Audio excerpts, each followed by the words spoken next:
நேற்று ஒரு குடியார வீட்டில் அந்த பட்ட பிள்ளைக்கு அடி அடித்தவன் அது உள்ளோக்கே இந்தளவு அது எலும்பு முறிஞ்சு போச்சான்.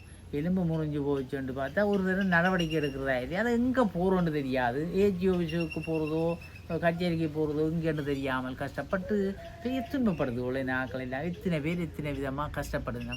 அவர் அடிச்சு குடி எல்லாத்துக்கும் மூல காரணம் குடி.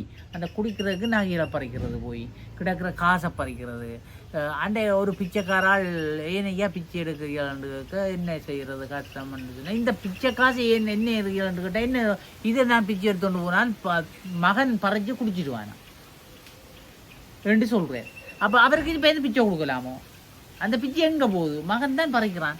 அப்போ அவர் வீட்டிலே மகன் திறத்தி விடுவான் போட பிச்சை எடுத்துட்டு வான்னு பயத்தில் பிச்சை எடுத்து கொண்டே மகன் பறிச்சு கொண்டே குடிக்கிற அளவுக்கு பிச்சைக்காரர் நிலைமை.